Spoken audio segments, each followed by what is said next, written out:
Hello, dear listeners. Welcome to a very special edition of the Dockers Debate. Not normally my show, but today I've kind of glory hunted my way onto this preview edition ahead of tomorrow's playoff final for the Dockers for Erith Town. Joining me to talk all things Erith Town is the man himself, the aficionado of the Dockers Debate podcast, the numero uno. It's Mr. Michael Avery. Michael, how you doing, mate? Good, mate. It feels like when you let your mate drive your car after you've had a couple of pints. I'll be careful, Nick. Nick, careful of the clutch. Careful of the steering wheel. Don't break it. Don't say anything stupid. Yeah. I wanted to watch the whip restrictions. Yeah, all that kind of stuff. I wanted to do something special ahead of tomorrow's playoff final for Erith versus Corinthians, SCEFL Premier Division final.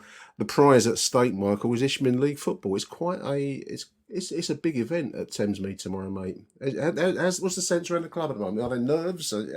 What's your take on the ahead of this big game? What's the feeling around the club, do you think? Admin wise, we're very busy. Oh yeah, okay. Yeah. The committee and people who work behind the scenes are very, very busy, to say the least. Working really hard, and but the players are fine. The players are good. The players are calm. The players are looking forward to it, and everyone's looking forward to it. I mean, I said half tongue in cheek, didn't I, a couple of weeks to you off recording, Nick, that we've the podcast has inadvertently become a bit like Michael Calvin's family. In the sense that, Michael Calvin was given all access behind scenes a couple of years ago at Millwall to obviously see, follow the club and all that. And he ended up being in one of Millwall's most historic seasons and one of their most well-known seasons. Yeah. But I think to be given the opportunity to capture this as much as we have been, it's been an absolute roller coaster. And obviously I'm a Millwall fan first and foremost, but Erith Town's gone from being a team I follow now when we used to do the grassroots stuff to a team that I actually really do. You could argue I support nearly just as much as Millwall, if you will, because you don't realise, you see the cliches and you hear the statements and you see these Twitter pages. You don't realise until you see it behind the scenes just how much work goes into running non-league football. And absolutely, I could not be more delighted for the committee, the owners, as we've mentioned a few times, Adam, the players, just all of them. I'm delighted for them. I mean, it's been a fascinating thing to follow. I've only been to one game this season, which was about a month or so ago now, listeners.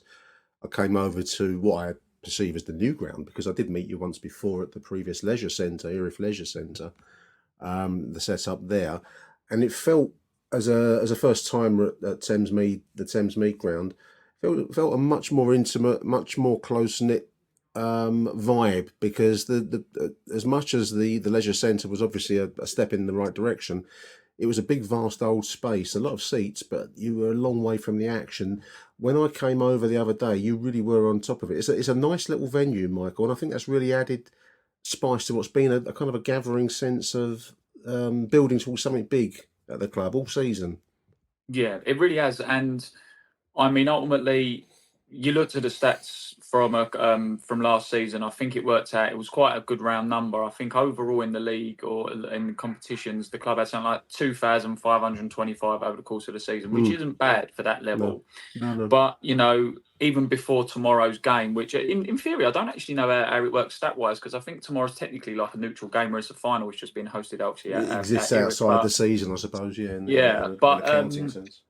But I mean, they've had over 4,000 people come in now, and what the club do is you don't realise as well when you hear and you see that Erith Town is a community club. I can only speak for Erith Town in this about being a community club.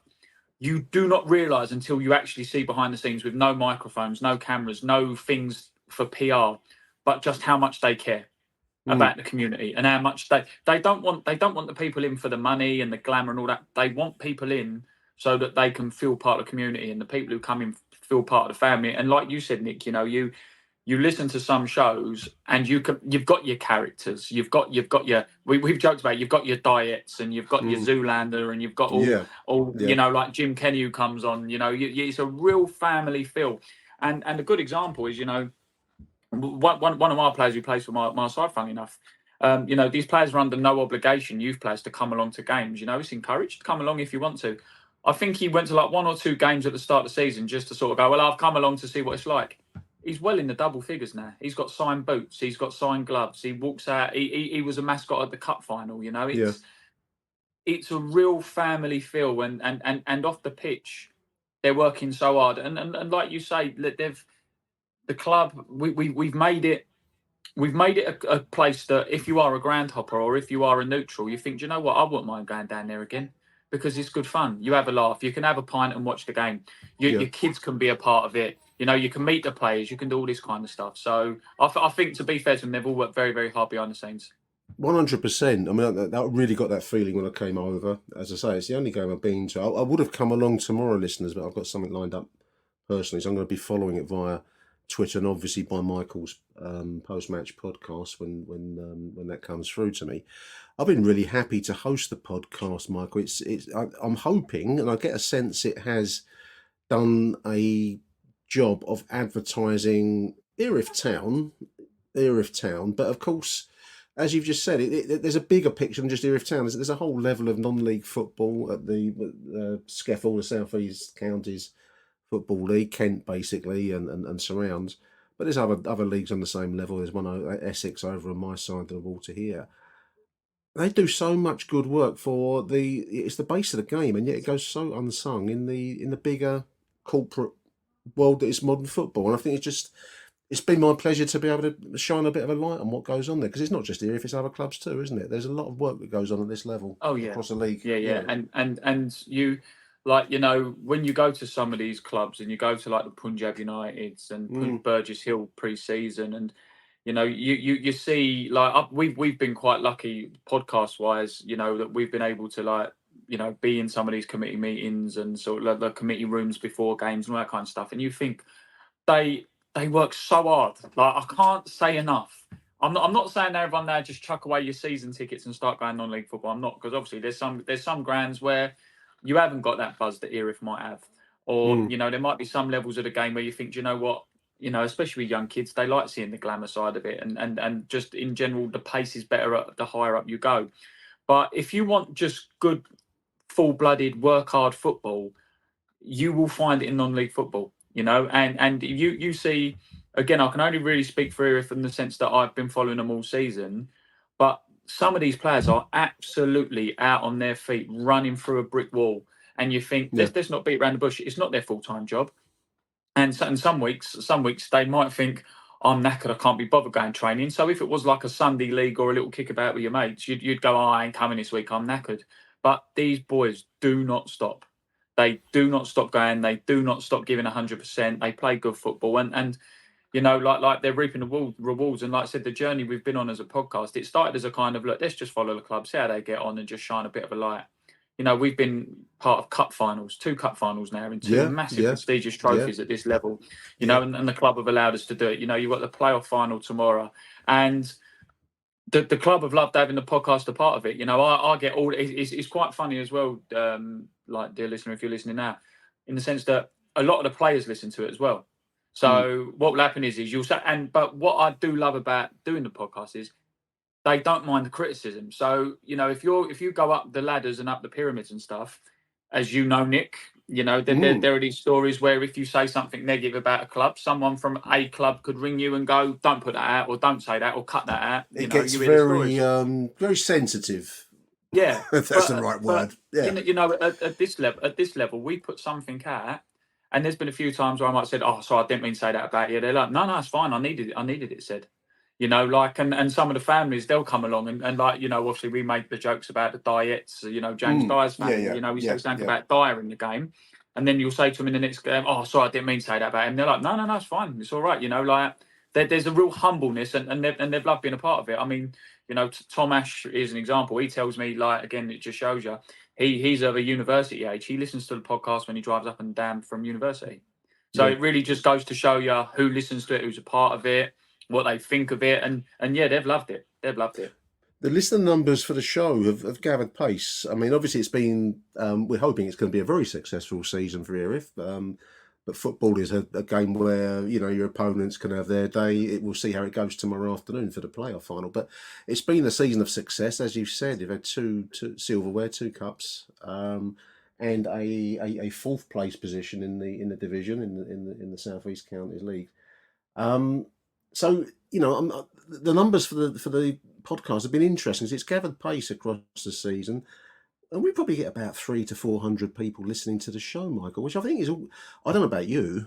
Every time I put a show out, I always get slightly amazed anyone listens to it and actually follow it. And I think this is a real. It's a tribute to what you've done, because you've done a great job of illustrating a club that's doing good work. It's at the level it's at. But you've done a good job of creating. You get the characters involved in at this level, and I think it's really captured it. And I think you get a lot of people listening to it. Obviously, bums on seats, so to speak, in the ground are 100, 200, or whatever might be the average.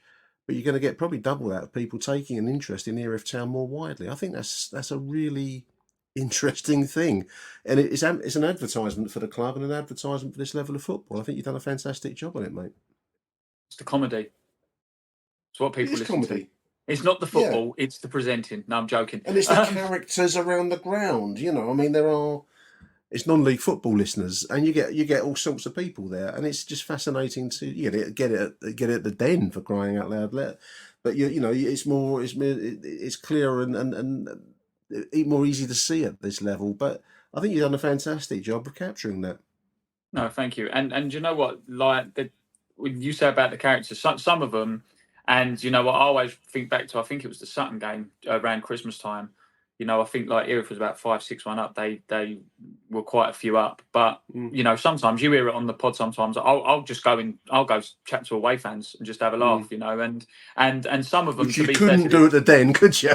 There you go. That's my point. And like when we played Dill the few times and we've gone down to Dill, I've sat in the home end with the Dill fans with a microphone, and I've just kept putting it in their face. But to be fair to them, they've gotten bored and they've had a bit of a laugh at it. Yeah, I always remember, and one that, if you've not listened back to it so far, listener, if you want to re-download it, but Peacehaven and Telscombe game was a game that everyone still talks about now because of the podcast.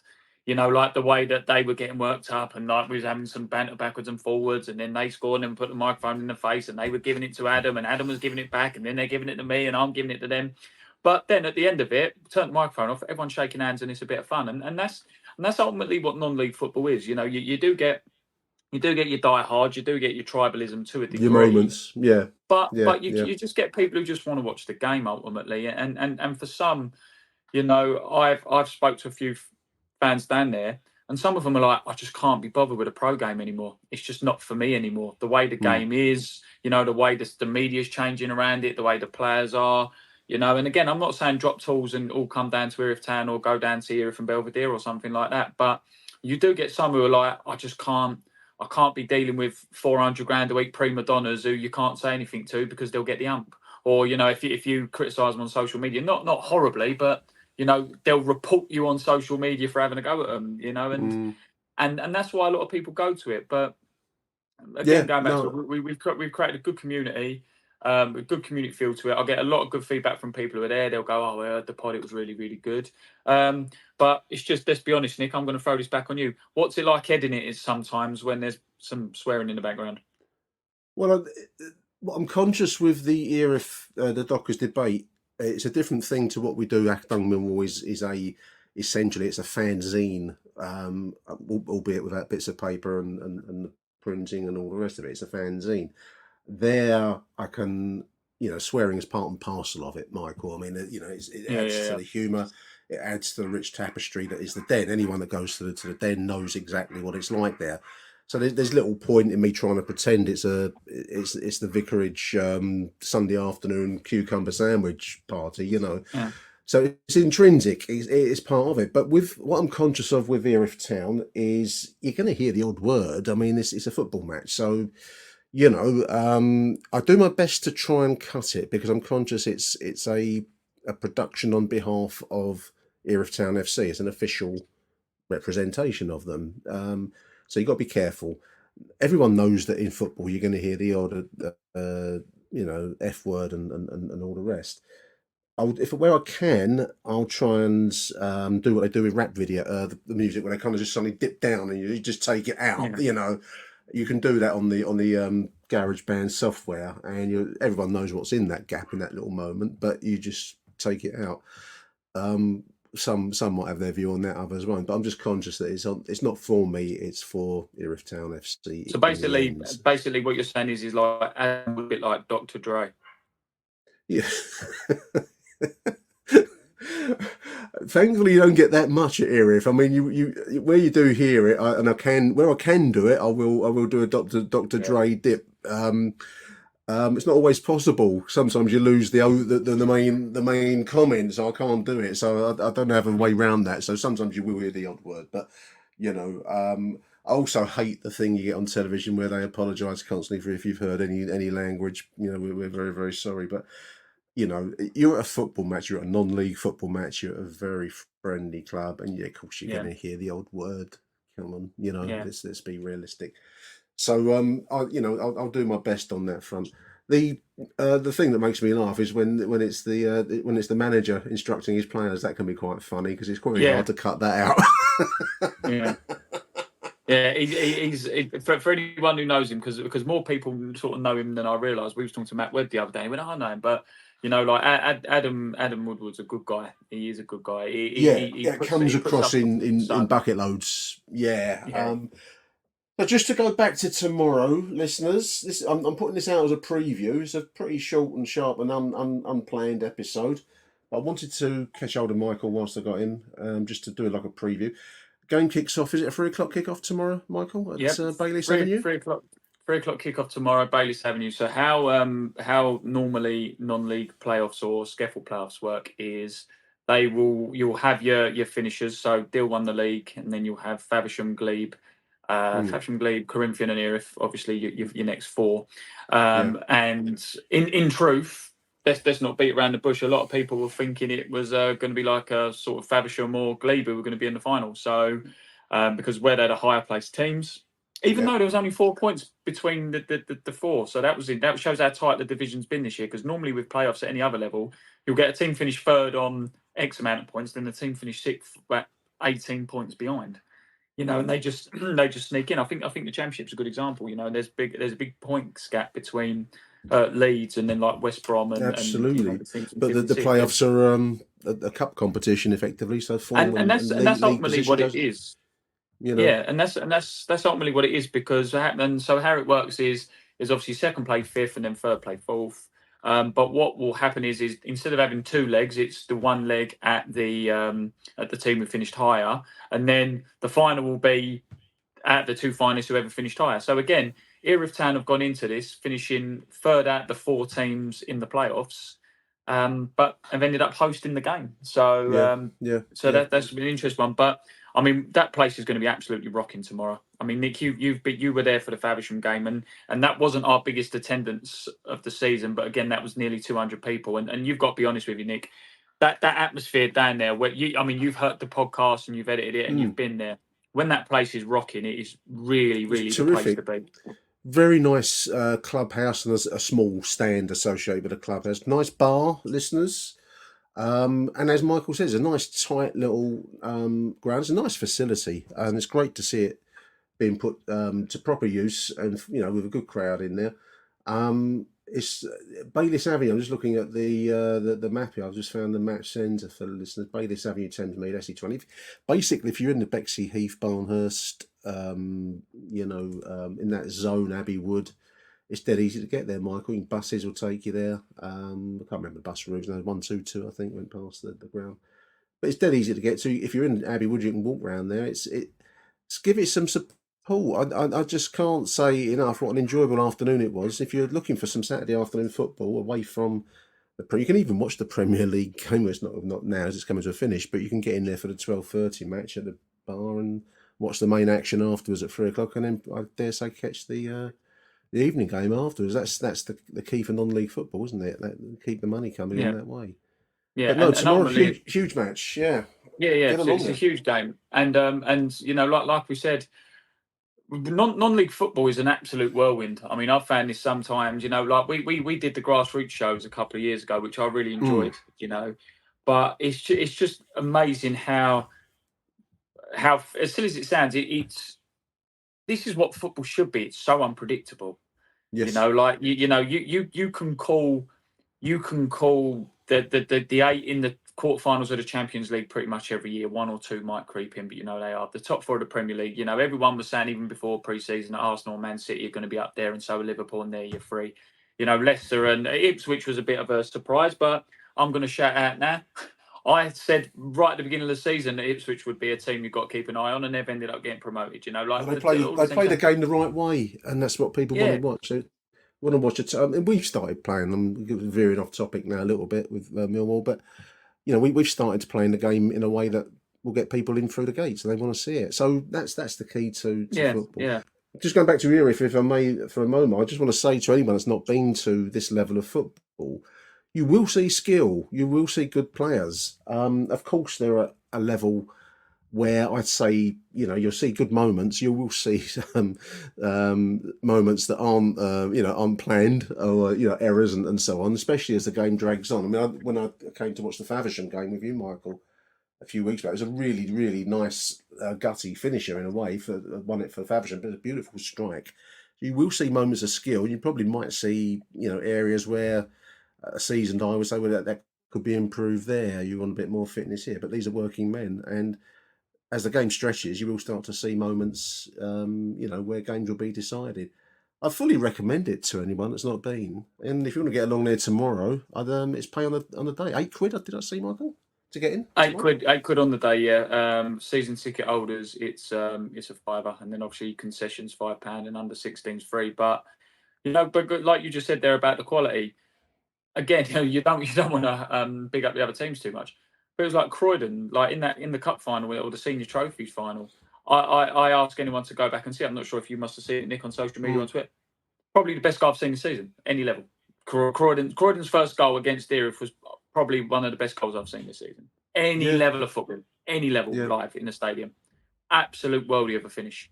And with when Erith played away at Faversham, we mentioned it on the most recent pod, but obviously we were there as well.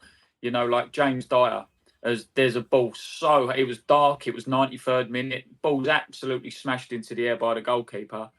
He brings it down and he just absolutely kills it with his first touch. And you think this is on the pyramid. This is what 8th, 9th tier of the English pyramid overall. Yeah. The fifth tier of non-league football, and he's just done something there which, let's be honest, a lot of pro players might struggle to do. Bring it down, have a touch, and bury it in the bottom corner. Yeah, you have some moments where someone will do something and think, what is he doing? Or there'll be other bits and pieces where you'll be thinking, I don't even know what he's trying to do there. But then you see players at Erith, like I'll just name them now. Like Mackenzie Foley, Tom Ash, JJ, like Rama Howe, James Miles, just to name a few. Harry Taylor, James Dyer, top players who like we say, like with Harry Taylor the other day against Glebe, he is your old-fashioned number 9 centre forward who's going out of the game, like the modern game, if you will, in the sense that all these players like to keep on the ground now. Couldn't live with him.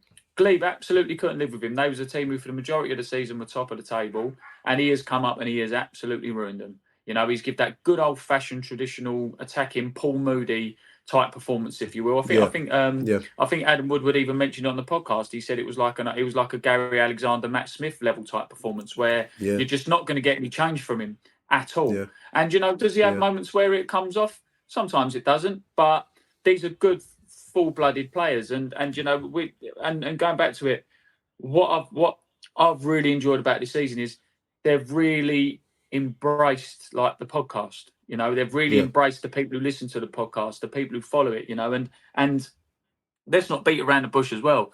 With non-league clubs, there ain't the greatest deal of money. So, any revenue that we got from the podcast, like the club could have easily said, well, no, we want some of that money because, you're getting from our downloads. But no, that is going to charity. That is how it's done. Like we're giving to the community. There's a local food banker we want to support. If Nick's giving it to the Millwall show to Lions Food Bank, we want to do the same for Bexley.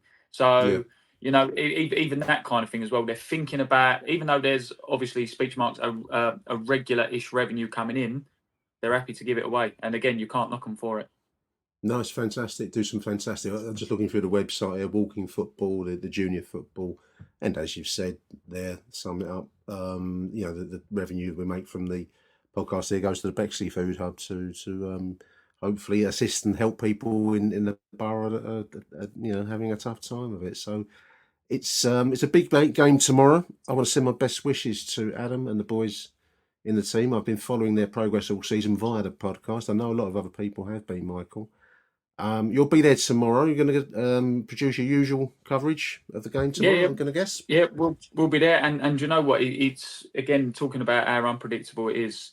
I think if Erith didn't beat Corinthian in the Challenge Cup final, or the League Cup final, if you will, Corinthian would go into the game probably favourites because they've done the double over Erith in the home and away games. I mean, it's now infamous. I mean, if you're a listener to the pod and you're a follower of the club, the infamous game where Erith were 3-0 up with 67 minutes played and ended up losing 4-3. And when we went away at Corinthian, I remember that one. Yeah. Oh, God, you remember that one? Yeah, we all remember that one. And they Corinthian beat Erith 2-1 away at their place, but going into this one, it's absolutely anyone's. And again, this goes into the unpredictability of non-league football. And just to name a few, we were talking about it earlier on at Sporting Club. I was there this morning, obviously coaching my side.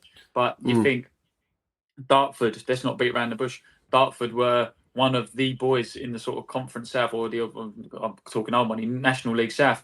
They're now in the Isthmian division. Beckenham's a great little club. You've been down to Beckenham last year. I went down there a couple of years ago. I got some family who've played for Beckenham over the years. They've gone down. They were in a strong position last year. They've gone down. Erith and Belvedere won SCEFL Premier Division at like a little bit of a canter. They were miles in front at one point. They won the league. They've gone back down. Phoenix, a good strong side up to the Isthmian, barely stayed up. It's a mad.